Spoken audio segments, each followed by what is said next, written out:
safe.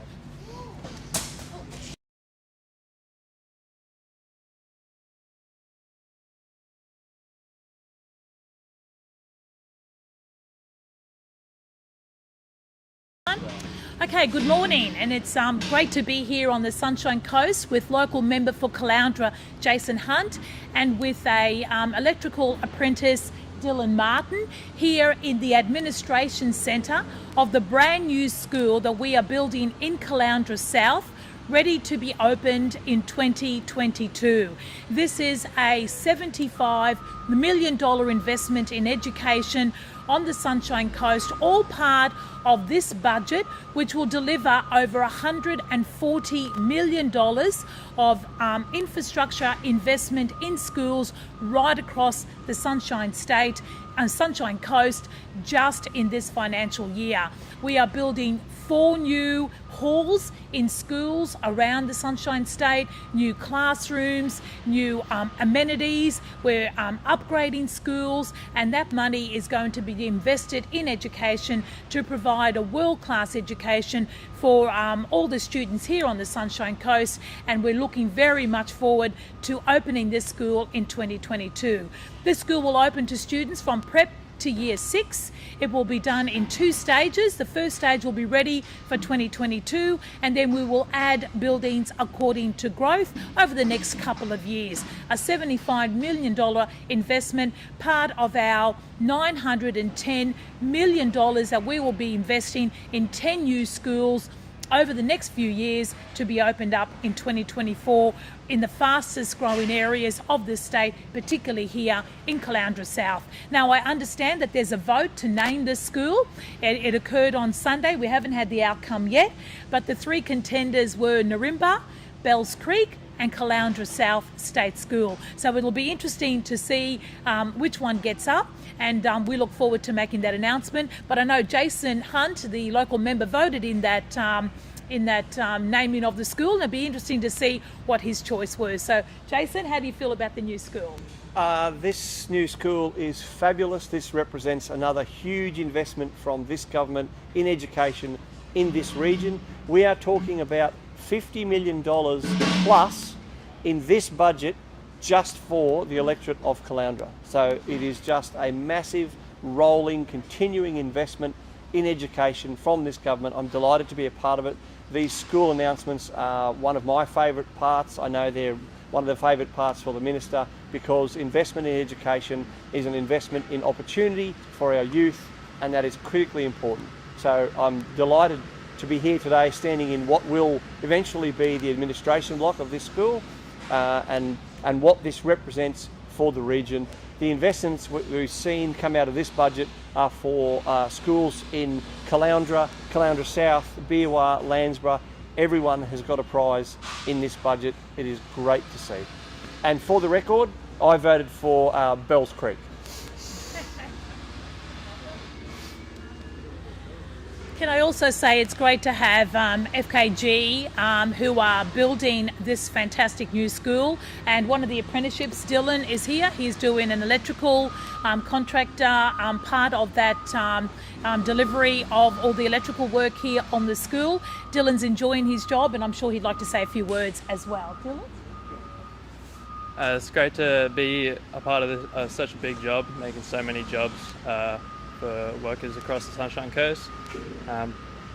It's just good to see such a huge job go up over the months, over the year, and to be ready for school starting at the end of the year. Yeah. How's the experience on site helped you in your trade? How has it? Yeah. It's good to see it develop stage by stage, see from the ground up, from the very start, the underground process, all the way to the final testing. Do you feel like you're going to come out of this well equipped for the workforce? Oh, definitely, yeah, definitely.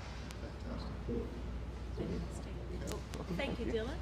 And in the 10 new schools, don't forget there will be Palmview State High, and that will be ready for the start of the 2023 school year. And we're looking very much forward to getting that project underway, and it will match the wonderful facilities of Palmview Special School and Palmview State School that opened this year. And my understanding is they're doing remarkably well.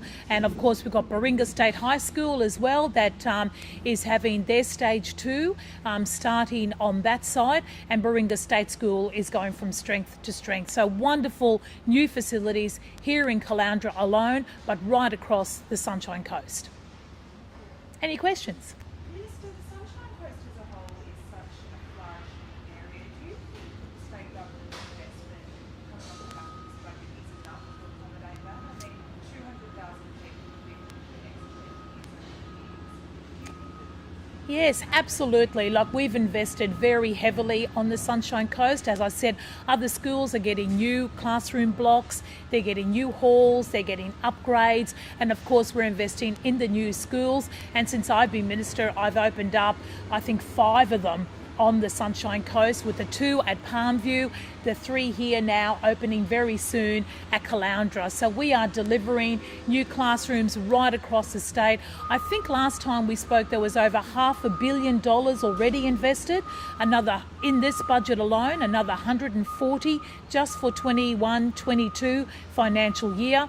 We are providing in the fast growing area here on the Sunshine Coast with wonderful facilities like this.